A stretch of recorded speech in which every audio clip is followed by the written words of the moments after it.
হে তরুণিয়া নওজওয়ান যুবকেরা, হে আমার মুরব্বিয়ানেরা, বাবারা শুনে কে দিন বাবা, বাবারা জেনে কে দিন বাবা। এই জন্য আমার আল্লাহ কোরআনে কারীমের মধ্যে বললেন, ইয়া আইয়ুহাল্লাযীনা আমানু লা তুলহিকুম আমওয়ালুকুম ওয়ালা আওলাদুকুম আন যিকরিল্লাহ ওয়া মান ইয়াফআল যালিকা ফাউলাইকা হুমুল খাসিরুন। এই জন্য আল্লাহ সুন্দর করে বললেন, হে ইমানদারেরা, দুনিয়ার মাল, দুনিয়ার সন্তান, দুনিয়ার আওলাদ, দুনিয়ার ছেলে মেয়ে, দুনিয়ার মাল যেন আমার জিকির থেকে তোমাদেরকে ঘুরিয়ে না দেয়, ঘুরিয়ে না দেয়, দূরে না পাঠিয়ে দেয়। যদি পাঠিয়ে দেয় কি হবে? ওয়া মান ইয়াফআল যালিকা ফাউলাইকা হুমুল খাসিরুন, অবশ্যই তোমরা ক্ষতিগ্রস্ত হবে। সব থাকবে কিন্তু দেখবে না। বয়স্ক মানুষদেরকে জিজ্ঞাসা করে দেখেন, প্রবীণ মানুষদেরকে জিজ্ঞাসা করে দেখেন, 20 বছর আগেকার চিত্র একবার মনে করতে বলুন, 30 বছর আগেকার চিত্র একবার মনে করতে বলুন।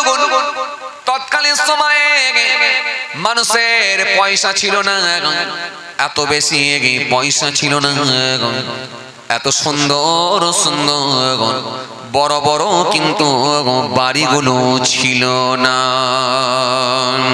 প্রত্যেক বাড়ি বাড়ি মোটরসাইকেল ছিল না, কিন্তু মানুষের মধ্যে একটা শান্তি ছিল, মানুষের মধ্যে একটা আন্তরিকতা ছিল, মানুষের মধ্যে একটা ইতিহাস ছিল, মানুষের মধ্যে একটা ভালোবাসা ছিল, একে অপরের সঙ্গে ভালোবাসা বাড়িয়ে দিত।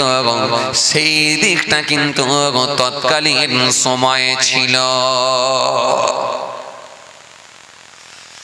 আজকে দিনে সব হয়েছে, কিন্তু মানুষের মধ্যে সে ভালোবাসা নাই, সে আন্তরিকতা নাই, সে মহাব্বত নাই। যদিও থাকে, আবার এমনও মানুষ আছে রাখতেও দেবে নাই। ও বাবাজি আমার ভাইরা, এই জিনিসগুলো আজকের দিনে বড় বেশি বেশি পাওয়া যায়। এই জন্য মানুষের মনগুলো খারাপ হয়ে যাবার কারণে, পথ চলাটা সোজা না হওয়ার কারণে মানুষ আজকে শান্তির মধ্যে না। সব থাকার পরে মানুষের ভেতরে শান্তি শান্তি শান্তি আর না। কথা বুঝতে পারছেন? এই ধর্মর বিধান যদি আপনি মেনে নেন, এই ধর্ম যদি আপনি মেনে নেন, আপনি পৃথিবীর জমিনে আরামের সঙ্গে জীবন যাপন করতে পারবেন।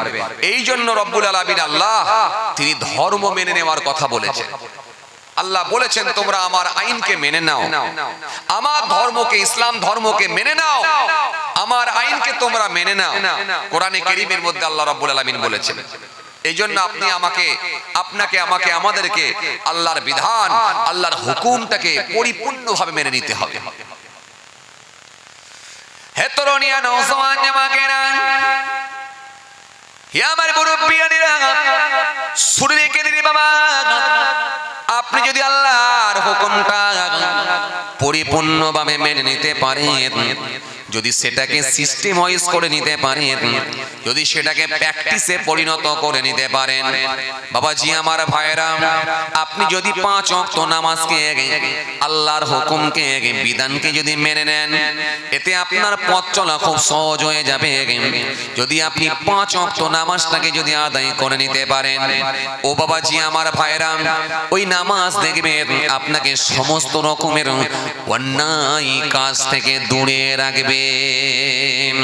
নামাজ আপনাকে সমস্ত রকমের পাপ কর্মগুলো থেকে বিরত রাখবে। নামাজ আপনাকে সমস্ত রকমের গুনাহ থেকে বাঁচিয়ে দেবে। জোরে বলতে পারেন না সুবহানাল্লাহ?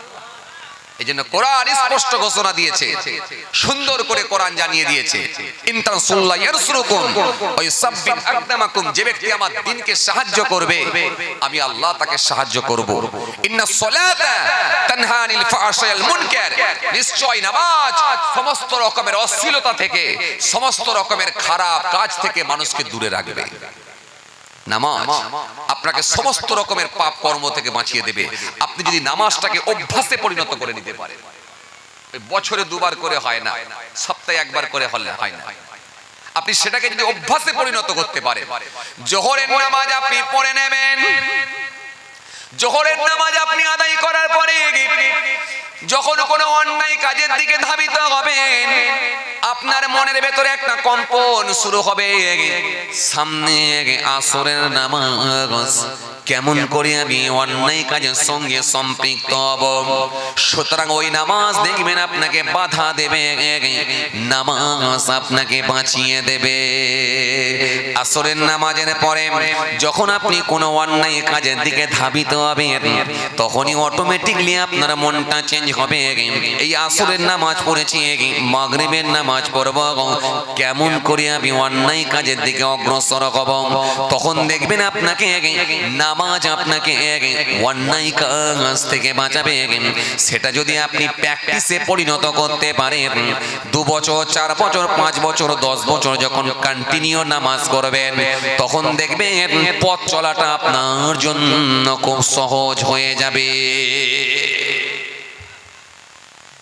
বয়স্ক মানুষদেরকে জিজ্ঞাসা করে দেখবেন যারা কন্টিনিউ নামাজ পড়ে, জি বছরে 1 বার 2 বার পড়লে হয় না, তাহলে আপনি কোনো স্বাদ পাবেন না।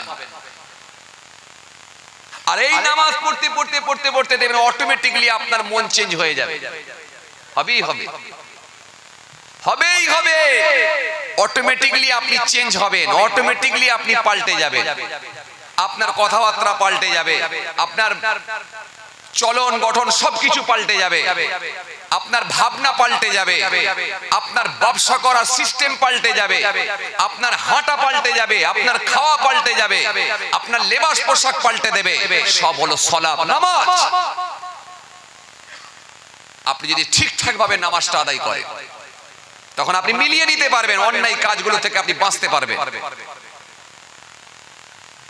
হাদিস পাকের মধ্যে এসেছে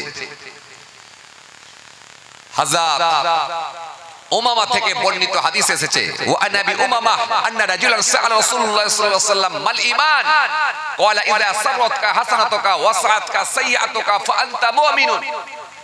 রাসূলকে জিজ্ঞাসা করা হলো, হুজুর মুমিন কে? আল্লাহ নবী বললেন, শোনো, যে কোন ভালো কাজ করবে ওই ভালো কাজে তার মধ্যে আলাদা একটা তৃপ্তি আসবে, তার মধ্যে আলাদা একটা মজা আসবে। আর অসৎ কাজ করে ফেলতেই সে ব্যতীত হয়ে আল্লাহর কাছে ফিরে আসবে, এটা সে মিলিয়ে নেবে। আপনি কলকাতা থেকে আসছেন, এসে বেড়াচাপা মোড়ে নেমেছেন, বেলা 1টা বাজছে, 1:30টা বাজছে, কি 1টা বাজছে, মসজিদে আজান শুরু হয়ে গেল। মসজিদে যখন আজান শুরু হয়ে গেছে এই বেলা 1টার সময়, তখন আপনার মনটা একটু চাইছে, যেহেতু আপনি নামাজি, যাই একটু মসজিদে গিয়ে নামাজটা পড়ে নি। এই যে মন চেঞ্জ, নামাজ পড়তে চলে গেলেন মসজিদে। এই লক্ষণটা হলো ভালো লক্ষণ, এটাই হলো মুমিনের লক্ষণ। কারণ মুমিন কোনো ভালো কাজ সুযোগ পেলে সেটা অবশ্যই 100% করবে, আর তার মধ্যে আলাদা একটা অনুভূতি আসবে, মজা আসবে। আপনি জোহরের নামাজ পড়বেন, জোহরের নামাজ পড়তে গিয়ে আপনার কাপড়টা একটু সন্দেহ লেগে গেল, পাবলিক টয়লেটে গিয়ে ইস্তেঞ্জা করতে গিয়েছিলেন, কাপড়টা আপনার একটু সন্দেহ লেগে গেল। কারণ নামাজের যে শর্তগুলো আছে আপনাদের জানা আছে, নামাজের ওয়াজিবগুলো জানা আছে, নামাজ ভঙ্গের কারণ আছে, নামাজের মাকরু আছে, নামাজের ওয়াজিব আছে, নামাজের ফরজ আছে। জি, তার মধ্যে একটা হলো কি, জায়গা পাক, কাপড় পাক, শরীর পাক, ইত্যাদি ইত্যাদি। তার মধ্যে কাপড় পাক, আপনার কাপড়টা একটু সন্দেহ লেগে গেল, সেটা কি? যখন পাবলিক টয়লেট থেকে আপনি বেরিয়ে এলেন, সন্দেহ লেগে গেল আমার লুঙ্গিটা মনে হয় খারাপ হয়ে গেছে বা পায়জামাটা মনে হয় খারাপ হয়ে গেছে, পেচ্ছাপের ছিটা লেগেছে। যখন এই কথাটা আপনার মনে চলে এলো, এটা আসার পরে আজান হচ্ছে, কিন্তু মন বড় কষ্ট পেয়ে গেল। কি যে আমার পাবলিক টয়লেটে যাওয়ার পরে আমার যে পরনের কাপড়টা খারাপ হয়ে গেল, যা এই কাপড়ে তো আর নামাজ হবে না। এখন যতক্ষণ পর্যন্ত আমি কাপড়টা না পাল্টাচ্ছি বা যদি শরীরের কোনো জায়গায় পেচ্ছাপ লেগে থাকে, কোমরটা না ধুচ্ছি, আমি তো পবিত্র হতে পারছি না। এই যে নামাজটা দাঁড়িয়ে থেকে আপনার কাজা হয়ে গেল, পরে যদি আপনি নামাজটা পড়ে নিলেন ঘুরিয়ে, কিন্তু ওই যে নামাজটা আপনার কাজা হয়ে গেল, এর জন্য আপনি মনের দিক দিয়ে ব্যথিত হলেন, কষ্ট পেলেন। নামাজটা ছেড়ে গেল, এই যে মনের দিক দিয়ে ব্যথিত হলেন, কষ্ট পেলেন, এটা হচ্ছে মুমিনের আলামত, লক্ষণ। আর চায়ের দোকানে আপনি বসে আছেন, চায়ের দোকানে আপনি বসে আছেন, মসজিদে আজান হচ্ছে, কিন্তু মন চাইলো না যে চায়ের দোকানে চা খাওয়া বন্ধ করে দিয়ে মাগরিবের ওয়াক্ত অন্তত গিয়ে মসজিদে নামাজটা পড়ে আসি বা নামাজটা আদায় করি, মন চাইলো না। তখন আপনাকে বুঝে নিতে হবে আপনি কিন্তু, আপনার মধ্যে কিন্তু পরিপূর্ণ ঈমান নাই। আপনি অবাক হয়ে যাবেন। কয়েকদিন আগে আমি জলসায় গেলাম, সোশ্যাল মিডিয়া আছে, আমি বলছি না, নামটা বলছি না, গ্রামের নামটা বলছি না। কয়েকদিন আগে জলসায় গেলাম, জি ভাইরা আমার, বিরাট লাইটিং করেছে, বিরাট প্যান্ডেল, বিরাট লাইটিং, বিরাট গেট। জলসায় ঢোকার ডান দিকে গেট আর বাঁ দিকে রাস্তার ওপারে দেখছি ক্যারাম বোর্ড খেলা হচ্ছে, ক্যারাম বোর্ড খেলা হচ্ছে। ইউটিউবার ভাইরা হয়তো ছিল নাকি জানিনি, যদি থেকে থাকে দেখবে হয়তো। তো যাই হোক, ক্যারাম বোর্ড খেলা হচ্ছে। একদিকে ক্যারাম বোর্ড হচ্ছে, ক্যারাম বোর্ড যেখানে খেলা হচ্ছে বেশ কতগুলো মানুষ ক্যারাম খেলছে, ক্যারাম বোর্ড খেলছে, আর কিছু মানুষ গোল করে তারা ঘিরে দাঁড়িয়ে আছে, ক্যারাম বোর্ড চলছে। একদিকে চলছে জলসা আর একদিকে চলছে মেলা। বিরাট বড় একটা মাঠেতে প্রচুর দোকান দিয়েছে, নাগলদোলনা, জাম্পিং, চরকি দোকান, একাধিক দোকান, কাপড়ের দোকান, পানের দোকান, কোরআন শরীফের দোকান, বাদামের দোকান, চায়ের দোকান, পাঁপড়ের দোকান, আইসক্রিমের দোকান, কি দোকান নাই, গোটা একেবারে মাঠ পুরো ভর্তি করে দিয়েছে। খরিদ্দার আসছে, কাস্টমার আসছে, যেখানকার কাস্টমার সেখানে পৌঁছে যাচ্ছে। কিছু কাস্টমার এলো জলসার মাহফিলে এসে বসলো, কিছু কাস্টমার গেল ক্যারাম বোর্ডের আড্ডায়, ওখানে গিয়ে দাঁড়িয়ে গেল। কিছু কাস্টমার এলো পুরো সোজা একেবারে বল খেলার মাঠেতে গিয়ে, ওই যেখানে আপনার কি বলে নাগলদোলনা ঘুরছে বা চরকি চলছে বা যেখানে অশ্লীল পরিবেশ তৈরি হচ্ছে, সেখানে গিয়ে কিছু কাস্টমার ঢুকে গেল। সব থেকে বেশি কাস্টমার ছিল কোথায় জানেন? ওই বাজারে, যেখানে আপনার কি বলে নাগলদোলনা, চরকি, জাম্পিং, প্রচুর দোকান, সেখানে সব থেকে বেশি কাস্টমার। আসলে কিন্তু সবাই মুসলমান, কিন্তু জায়গা ভাগ করে নিয়েছে, যে যার জায়গায় সে তার, কথা বলছেন না কেন আপনারা, সে তার, জোরে বলো, চলে যাচ্ছে, যে যার জায়গায় চলে যাচ্ছে। তার মানে এখান থেকে আপনি কি বুঝতে পারলেন? কাস্টমার যে জিনিসটা নেবার সেটা ঠিক নিয়ে নেবে, কিন্তু সবাই মুসলমান। এই জন্য রাসূল এই হাদিসের মধ্যে বললেন, তুমি যদি মুমিন হও, তুমি কিন্তু ভালো কাজটাই তুলে নেবে। তুমি ওই যখন ভালো কাজটা করে নেবে, ভালো কাজটা যখন তুলে নেবে, তোমার মধ্যে আলাদা একটা অনুভূতি আসবে, মজা আসবে। আর যদি তুমি অসৎ কাজের সঙ্গে যদি জড়িয়ে যাও, ব্যতীত হয়ে আল্লাহর দিকে ফিরে আসবে, দুটো কথা তুমি মেলাবে, দুটো মেলাতে পারলে তুমি বুঝতে পারবে ফান্তা মুমিনুন, অতঃপর সেই হবে মুমিন। এই জন্য কেউ ক্যারাম বোর্ডের আড্ডায়, কেউ দেখবেন জলসার জায়গায়, কেউ দেখবেন দোকানে বাজারে, যে যার জায়গা ভাগ করে নিয়েছে। আসলে বাবাজি কিন্তু সবাইকে জিজ্ঞাসা করেন, সবাই বলবে মুমিন, সবাই বলবে ইমানদার, কথা ঠিক কিনা বলেন? কথাই বলছেন না কেন আপনারা? ওদেরকে গিয়ে যদি বলা হয় তুমি ইমানদার, যে ক্যারাম বোর্ড খেলছে সেও বলবে আমি ইমানদার, বলবে না? আমার পাকা ঈমান আছে বলবে কি বলবে না? কথা বলেন। যে দোকানে বসে আছে সেও বলবে পাকা ঈমানদার। যে ময়দানেতে গিয়ে দোকানি সময়টাকে নষ্ট করলো, 2 ঘন্টা 4 ঘন্টা 6 ঘন্টা যতক্ষণ ধরে ঘুরে বেড়ালো, দোকানি বসে বসে দোকানি বাজারে ঘুরে ঘুরে কাটিয়ে দিল, সেও বলবে কিন্তু ঈমানদার। আবার যে জলসা শুনছে সেও বলবে আমি মুসলমান ঈমানদার। আসলে সবাই ঈমানদার নয়। রাসূল বলছেন ভালো কাজ যার মধ্যে পাওয়া যাবে আর এই ভালো কাজের অনুভূতি তার মধ্যে আসবে। কথা বুঝতে পারছেন? কিন্তু যে ক্যারাম বোর্ড খেলছে, জলসা রাতে ক্যারাম বোর্ড খেলছে, সেও কিন্তু বলবে আমি পাকা ঈমানদার। আসলে ও যে ঈমানদার বলছে না, ওর কথার সঙ্গে মাতালের কথা কিছুটা মিলে যাচ্ছে। কথা বলছেন না কেন?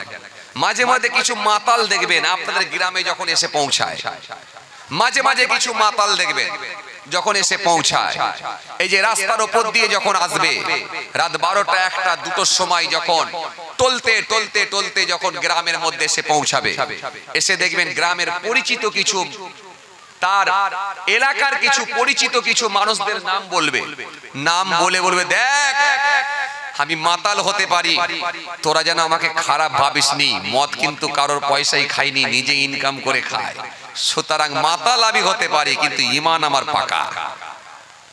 কিরম কিছু মাতাল আছে, এরাও বলে কি বলে না? কথা বলেন, বলে কি বলে না? বলে। আসলে ও কিন্তু ঈমানদার, ও কিন্তু ঈমান আমার পাকা বলে দাবি করছে। তাহলে ঈমান পাকা এটা সবাই দাবি করছে, কিন্তু হাদিস কি বলছে?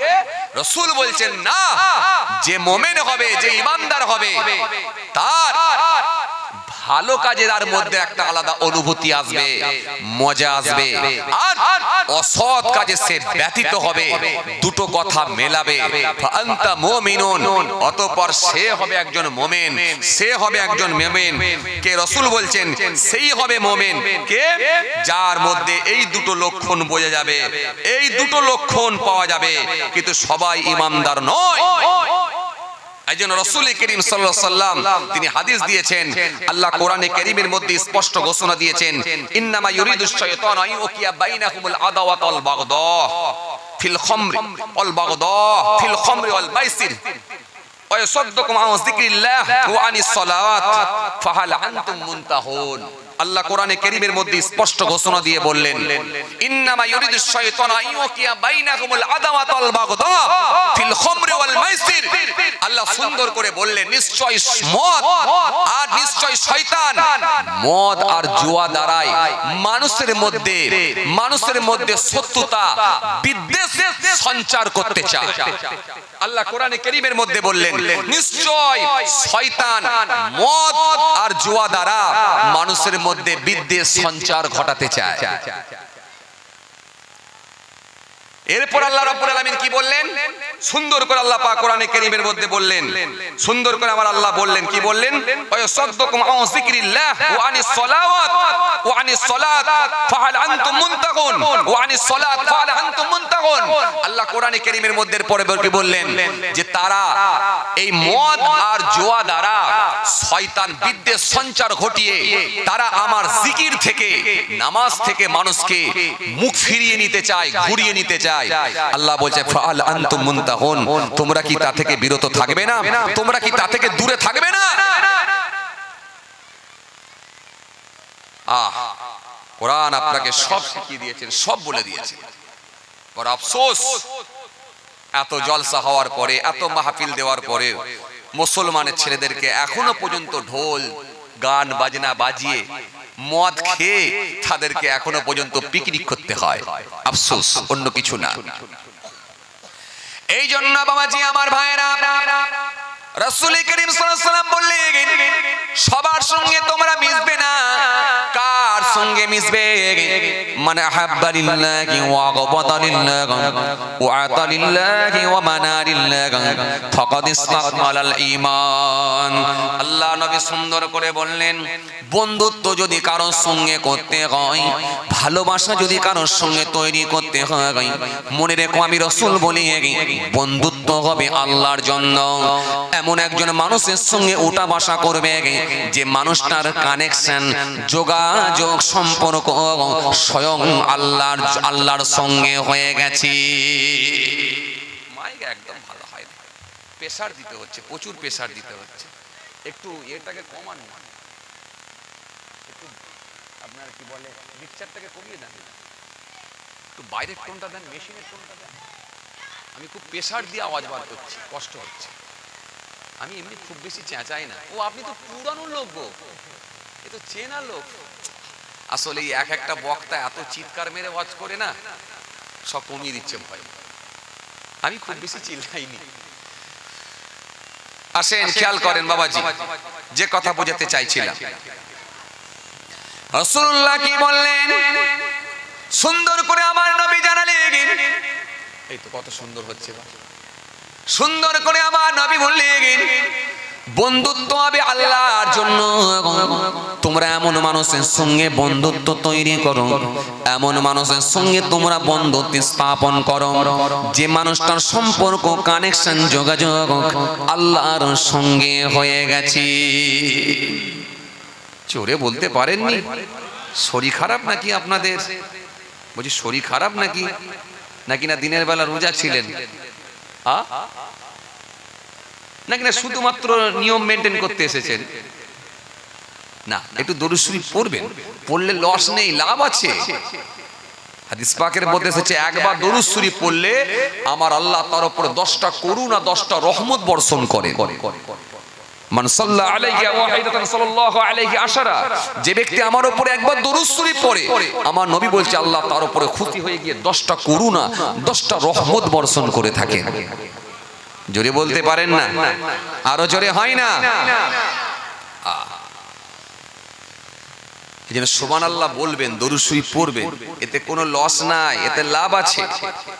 জি, এই যে একটা বছর কেমন যাবে আমরা কেউ জানি না, আমরা দরুদ শরীফ পড়ে কাটাবো। দরুদ দিয়ে স্টার্ট করছি, জি, আল্লাহর নাম নিয়ে স্টার্ট করছি, রাসূলুল্লাহর হাদিস দিয়ে স্টার্ট করছি, দরুদ শরীফ পড়ে, কলেমা শরীফ পড়ে আমরা স্টার্ট করছি। এতে আমাদের লাভ আছে, লাভ না লস? লাভ আছে। আসেন এবার আমি আপনাদের কি বোঝাতে চাইছিলাম, এই জন্য মানুষ সোহবতে খারাপ হয়ে যায়। যে যার সঙ্গে অনুসরণ করবে তাকে মানুষ সেইভাবে চলবে। এই জন্য রাসূল বললেন, সুন্দর করে বললেন, হাদিস পাকের মধ্যে আল্লাহ নবী বললেন তোমরা বন্ধুত্ব করবে সেটা হবে আল্লাহর জন্য। কারোর সঙ্গে যখন ওঠা বসা করবে, কারোর সঙ্গে যখন সুসম্পর্ক রাখবে, সেটা হবে আল্লাহর জন্য। আসলে সে কিন্তু বাবাজি আমার আল্লাহর সঙ্গে যোগাযোগ রেখেছে নাকি এটা দেখে নেবে। বন্ধুত্ব হবে আল্লাহর জন্য, সত্যতাও হবে আল্লাহর জন্য। যদি কারোর সঙ্গে সম্পর্ক বিচ্ছেদ করো সেটাও হবে আল্লাহর জন্য। একটা মানুষ মদের সঙ্গে সম্পৃক্ত, একটা মানুষ জুয়ার সঙ্গে সম্পৃক্ত, একটা মানুষ অন্যায় কাজের সঙ্গে ইনভলভ, সুতরাং তার সঙ্গে আপনি সম্পর্ক ছিন্ন করবেন, সম্পর্ক আপনার রাখবেন না, এটাও কিন্তু হবে আল্লাহর জন্য। কাউকে কিছু দান করবেন, কাউকে কিছু দেবেন, কাউকে কিছু দান করবেন, সেটা কম হোক আর বেশি হোক সেটাও হবে আল্লাহর জন্য। দান করা থেকে বিরত থাকবেন, দূরে থাকবেন। কোনো অন্যায় কাজ হচ্ছে, যাত্রা হচ্ছে, ফাংশন হচ্ছে, মণিমেলা হচ্ছে, অন্যায় কাজ হচ্ছে, সেই কাজগুলো থেকে দূরে থাকবেন, সেই জায়গা থেকে আপনি দূরে থাকবেন, সেখানে দান দেওয়া থেকে আপনি দূরে থাকবেন, সেটাও হবে আল্লাহর জন্য।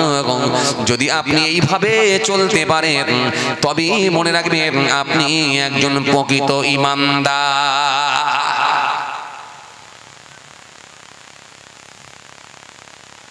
আর যদি মনে হয় ফজরের নামাজ পড়ে যাবার সময় একবার জি পল্টু ভাইয়ের দোকানে গিয়ে বসি। পল্টু ভাই এই নতুন লটারির দোকান করেছে। এখন ফজরের নামাজ পড়ে পল্টু ভাইয়ের দোকানে গিয়ে বসে বলছে, ভাই ব্যবসা কেমন চলছে বলো। কিছু বুঝতে পারছেন? কে বলছে? নামাজি। কাকে বলছে? যে লটারির দোকান করেছে তাকে। এখন লটারির দোকানদার সে বলছে, ভাই খলিল ভাই আর বলবেন না, দোকান মাশাআল্লাহ ভালোই চলছে, আল্লাহর নাম নিয়ে শুরু করেছি। এত চিল্লাচ্ছে কেন? আখিরি জামানা, খুব কঠিন সময়, কটাকে ঠান্ডা করবেন?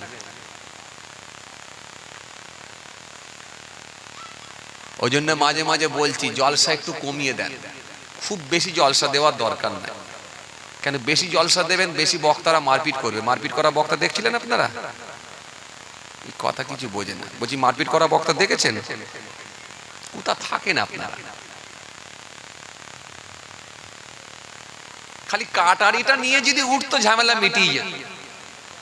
কিছু বোঝেন?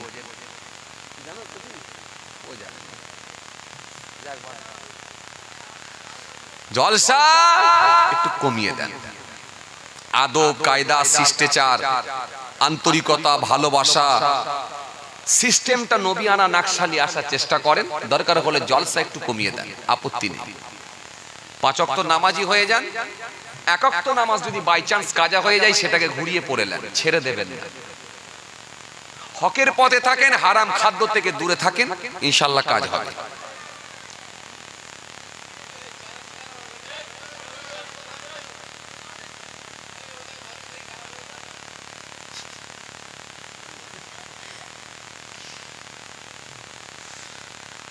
কি বলছি বুঝতে পারছেন?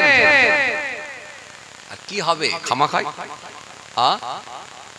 ওদিকে যদি একটা বিরাট লাইটিং করে বড় একটা যা আপনার কি বলে সেই মনে আপনার কি বলে নাগলদুন্না দিয়ে, চোরকি দিয়ে, জাম্পিং দিয়ে অশ্লীল পরিবেশ যদি তৈরি করা হয়, তাহলে জলসা দিয়ে লাভ কি হলো ভাই? একটু আগে বলছিলাম না, চা যদি এমনি খান ভালো জিনিস, যদি বলেন একটু পেচ্ছাপের ছিটা মেরে খাবো তো কেমন জিনিস? কথা বলছেন না কেন? পেচ্ছাপের ছিটা মেরে খেলে খারাপ না হারাম? হারাম হয়ে গেল। তো শুধু শুধু কেন চা পাতা খরচা করবো? কথা এরা বুঝে না, বুঝতে পারছেন? বলেন শুধু শুধু চা পাতা খরচা করাটা লস নয়? শুধু শুধু কেন চা পাতা খরচা করবো? চিনি খরচাটা কেন করবো? ডাইরেক্ট পেচ্ছাপই খাবো। এর কিছু বোঝে না। পেচ্ছাপের ছিটা মেরে খাওয়ার থেকে ডাইরেক্ট পেচ্ছাপ খাওয়া ভালো নয়? হ্যাঁ না কিছু বলছেন না কেন?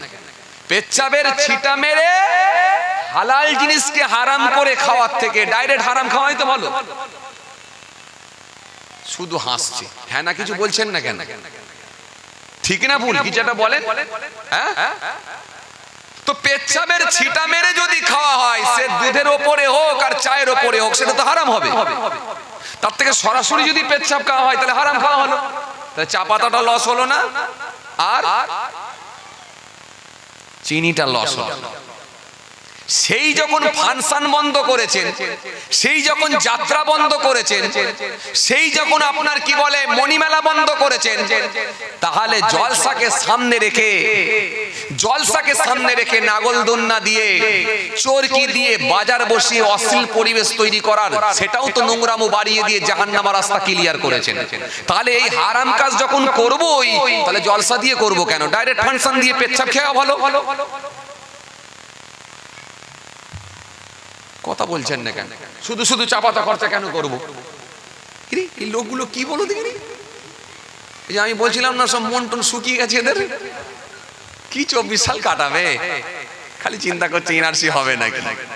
ও হবে ইনশাল্লাহ, টেনশন করতে হবে না, ইনশাল্লাহ হবে।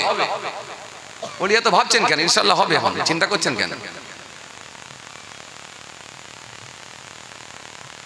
তবে একটা কথা শুনতে রেখে দেন, লা তাহিনু ওয়া লা তাহজানু ওয়া আনতুমুল আ'লাউনা ইন কুনতুম মুমিনিন। আল্লাহ বলেছেন খবরদার তোমরা ঘাবড়াবে না, চিন্তিত হয়ো না, ভেঙে পড়ো না, তোমরাই বিজয়ী হবে। শর্ত হলো একটা, ইন কুনতুম মুমিনিন, যদি তোমরা মুমিন হও। মুমিন হলে আপনাকে চিন্তা করতে হবে না, আর মুমিন না হলে আপনাকে টেনশন করতে হবে। কারণ মুমিনের দায়িত্ব কে নিয়েছে? জোরে বলো আল্লাহ। চলেন ভাইরা আমার, যে কথা বোঝাতে চাইছিলাম, এই জন্য সৌবতটা আপনাকে দেখতে হবে, আপনাকে হিসাব করে চলতে হবে, না হলে কিন্তু আপনি সোজা পথের দিকে ধাবিত হতে পারবেন না। শুধু মুখে দাড়িটা রেখে দিলেই কিন্তু ইসলাম মানা হলো না, কমপ্লিট না, কমপ্লিট না। বড় জুব্বাটা পরে নিলেই কিন্তু কমপ্লিট না। এই সার্কেলটা অনেক বড় আছে, গন্ডিটা অনেক বড়, আপনাকে পরিপূর্ণভাবে মেনে নিতে হবে, না হলে আপনি ধ্বংসের দিকে এগিয়ে যাবেন। আজকে তাই আমি কিতাবের মধ্যে পড়ছিলাম, আল্লাহ নবী হযরত ঈসা রূহুল্লাহ, হযরত ঈসা নবীর কথা আপনাদের জানা আছে। ঈসা নবীর নাম কি আপনারা শুনেছেন? চাপ বাবা, কিছু একটা বলছেন না কেন? ঈসা নবীর নাম আপনারা শুনেছেন? ঈসা নবীর মাজার কোথায় বলেন?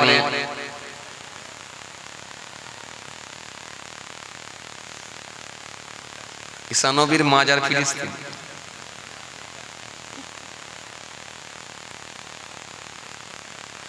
ওই জন্য চাচাগুলো বলছে আমরা উত্তর দেবো না, যা হবে ফার্স্ট বেঞ্চির উপর দিয়ে যাবে।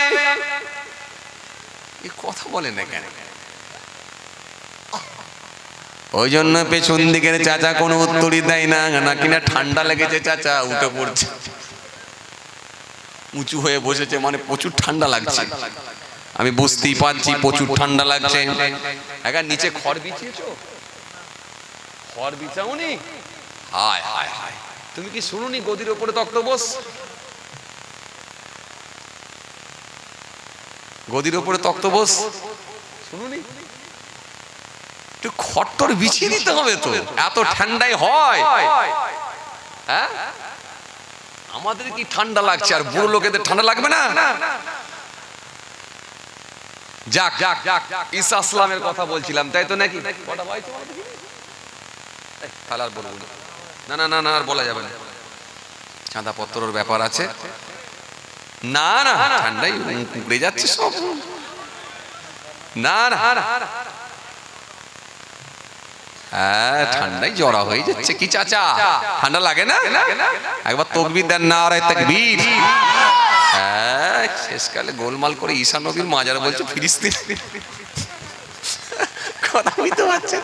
কারণ ফিলিস্তিনি লড়াই চলছে, আর বারে বারে হুজুরদের মুখে ওয়াজ শুনছে যে ফিলিস্তিনের জমিনে একাধিক নবী আলাইহিস সালামের মাজার আছে। ঈসা নবীর মাজার কোথা হবে? এই বাহ, সুন্দর বলেছে তো, একদম ঠিক। তবে সব জানে তো মাশাআল্লাহ, তাড়াতাড়ি বলতে গিয়ে হয়ে গেছে। হ্যাঁ কথা ঠিক। একবার তাকবীর দেন না, নারে তাকবীর।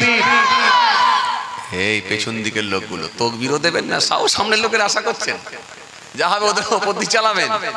কি আশ্চর্য বলো দেখি, একটু জোরে দেন না, নারে তাকবীর। এই পেছন দিকের ভাইরা একটু জোরে দেন না, নারে তাকবীর। চাপ বাবা, কিছু লোক যেন চুপ করে বসে আছে, যেন মনে হচ্ছে আমি আমার আব্বাকে ডাকছি। কি লোক বলেন দেখি? আমি কাকে ডাকছি ভাই? নারে তাকবীর, আল্লাহু আকবার। আল্লাহ সব থেকে বড়, এই আল্লাহর নামে ডাকছি, আল্লাহর নামে নারা চলছে। তো এটা বললে কোনো সমস্যা আছে বাবা? আল্লাহকে ডাকলে সমস্যা কিছু আছে? আল্লাহর নামে নারা দিচ্ছি, সমস্যা আছে? তো সবাই মিলে দেন না একবার সমস্বরে উচ্চ আওয়াজে, মহব্বতের সঙ্গে একবার দেন না, নারে তাকবীর। এই কেউ ফাঁকি মারেননি তো? মারলে বিপদ। কেন বলেন দেখিনি? এ কোনো এসডিও নয়, বিডিও নয়, চেয়ারম্যান নয়,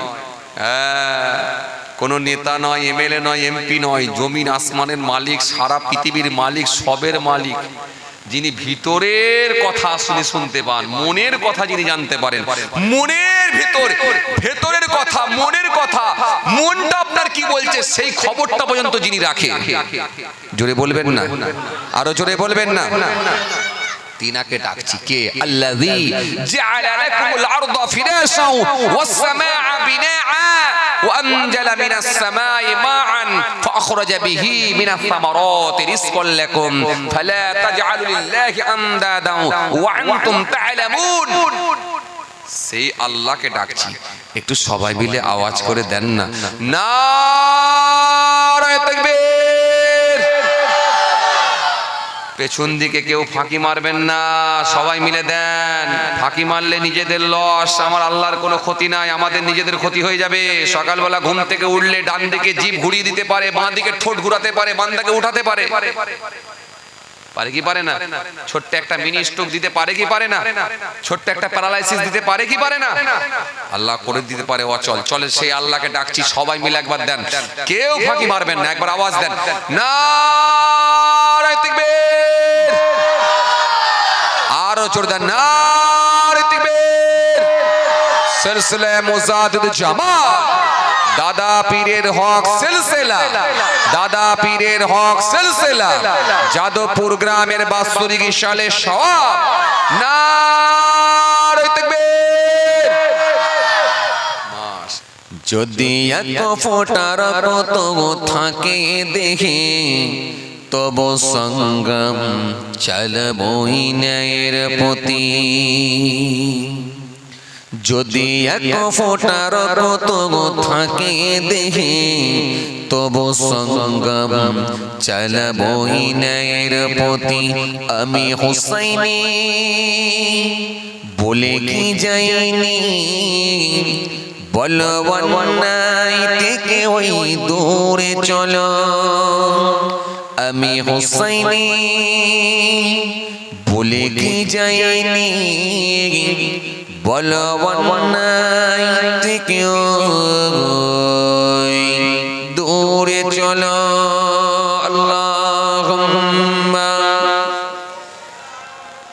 সাইয়্যিদনা মাওলানা মুহাম্মদ ওয়ালা আলি সাইয়্যিদনা মাওলানা মুহাম্মদ সাল্লাল্লাহু আলাইহি ওয়াসাল্লাম।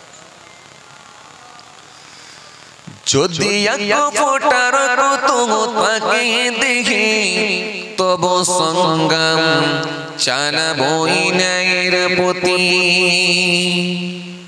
যদি এক ফোঁটার কত থাকে দেখে, তব সঙ্গম চলবই ন্যায়ের পতি। আমি হুসাইনি বলে কি যাইনি, বলওয়ান নাই থেকে ওই দূরে চলো। আমি হুসাইনি বলে কি যাইনি, বলওয়ান নাই থেকে ওই দূরে চলো। আল্লাহুম্মা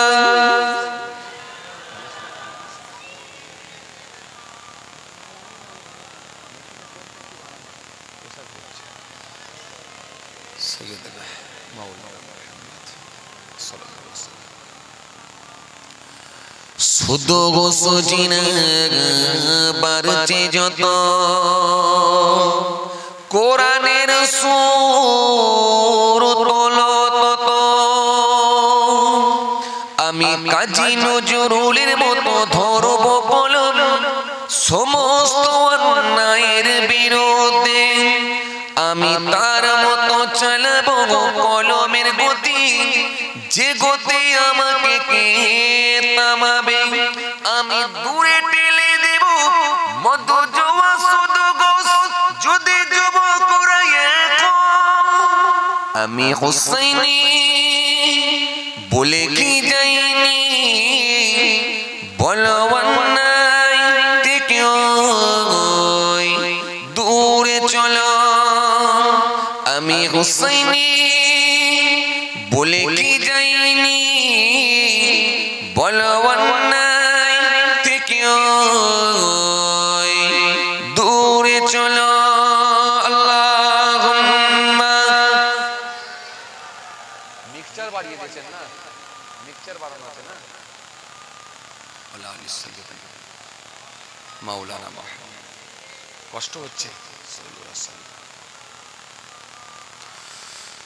وقال الله تعالى في كلامه المجيد والفرقان الحميد: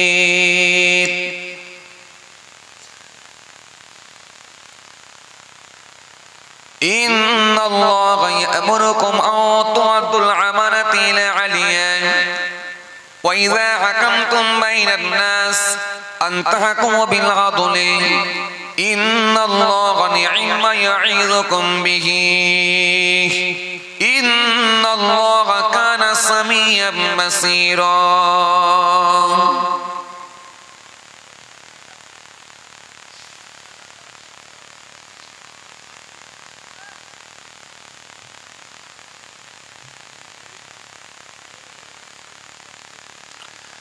وقال النبي صلى الله عليه وسلم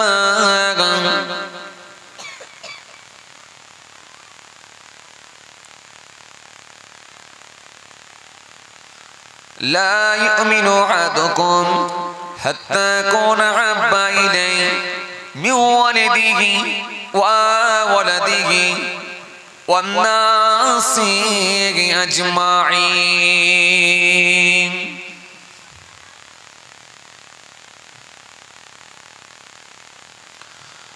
وقال النبي صلى الله عليه وسلم